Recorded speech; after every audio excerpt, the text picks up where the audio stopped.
Doctor గారు, cancer పేరు వింటే ఇది ప్రాణాలు తీసే జబ్బు అని వినిపిస్తా ఉంటుంది. దీంట్లో ఎంతవరకు నిజం ఉంది? సింపుల్ గా చెప్పండి డాక్టర్ గారు, అసలు క్యాన్సర్ అంటే ఏంటి, ఎలా వస్తుంది?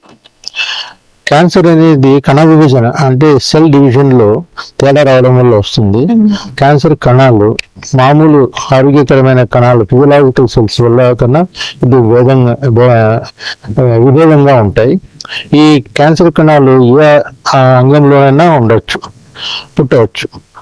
బ్రెస్ట్ లో కానివ్వండి, రొమ్ములో కానివ్వండి, పేగులో కానివ్వండి, థైరాయిడ్ లో కానివ్వండి, అట్లా వివిధ అంగాలలో వివిధ భాగాలలో శరీరంలో ఈ క్యాన్సర్ కణాలు ఉద్భవించి పెరిగి అవి ఎక్కువగా కణ విభజన వల్ల ఒక గడ్డలాగా ట్యూమర్ లాగా ఫామ్ అవుతాయి. ఇది క్షుణ్ణంగా చెప్పాలంటే క్యాన్సర్. ఎందుకు ఈ విధంగా మామూలు కణాలు క్యాన్సర్ కణాలుగా పరిగణిస్తాయి, తర్వాత అవి ఒక చోట ఉండకుండా రక్తం ద్వారా లింఫ్ ద్వారా వేరే చోటికి పాకుతాయి అనేది ఆ యొక్క క్యాన్సర్ సెల్స్ అంటే క్యాన్సర్ కణాల లక్షణం ఉంది. క్యారెక్టరిస్టిక్స్ అవి క్యాన్సర్ సెల్స్. ఈ విధంగా ల్యాక్ ఆఫ్ కోషన్స్ అంటారు. దీనివల్లనే మామూలు సెల్స్ కు దీనికి అంటే కణాలకు భేదం ఉంది. మామూలు కణాలు ఎక్కడైతే ఉంటాయో పుడతాయో అక్కడే పెరిగి ఆ అంగంలోనే ఉండి ఆ ఫంక్షన్ అంటే ఏమేం చేయాలో కర్తవ్యం చేస్తాయి ఆ సెల్స్. క్యాన్సర్ సెల్స్ అలా కాకుండా ఫంక్షన్ ఏమి ఉండవు, అంటే పనికి వచ్చే కర్తవ్యం ఏమి ఉండవు. Breast cancer cells for example, breast cancer లో అర్థం లేకుండా ఏమీ ఉపయోగం లేకుండా పెరిగి గడ్డలాగా ఫామ్ అయ్యి వేరే ఇటువంటి కణాలు అక్కడే ఉండకుండా నార్మల్ సెల్స్ లాగా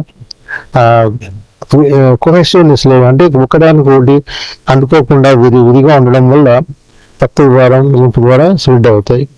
కాబట్టి క్యాన్సర్ ఈ విధంగా ఉద్భవించి పెరిగి పాకుతుంది కాబట్టి ప్రాణాపాయంగా పరిగణిస్తాం అనమాట. తర్వాత ఈ క్యాన్సర్ ఎందుకు ఎక్కువగా వస్తూ ఉంది అని అంటే ప్రపంచం అంతా కూడా, ఇండియాలో ఎస్పెషల్లీ ఎందుకు వస్తూ ఉంది, ఎందుకు దీన్ని ఇండియాను క్యాపిటల్ ఆఫ్ క్యాన్సర్ అని కూడా అంటారు అంటే, ఒకటి ఏంటంటే క్యాన్సర్ అనేది జనరల్గా ఒక 50 సంవత్సరాల కింద చూస్తే చాలా మటుకు వయసు పెరిగిన వాళ్ళలో అంటే ముసలి వాళ్ళలో కనపడేది. 60 సంవత్సరాలు 60 సంవత్సరాలు దాటిన తర్వాత క్యాన్సర్ అంటే ఇది ఓల్డ్ ఏజ్ డిసీజ్ అని అనుకోవచ్చు ఒక విధంగా చూస్తే. కానీ గత 50 సంవత్సరాల్లో చాలా మార్పు వచ్చి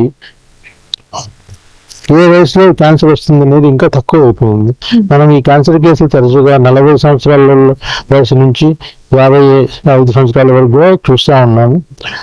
పూర్వంలాగా 60 దాటితేనే క్యాన్సర్ వచ్చే అవకాశం ఎక్కువ కనిపిస్తున్నది ఇప్పుడు వర్తించదు అది.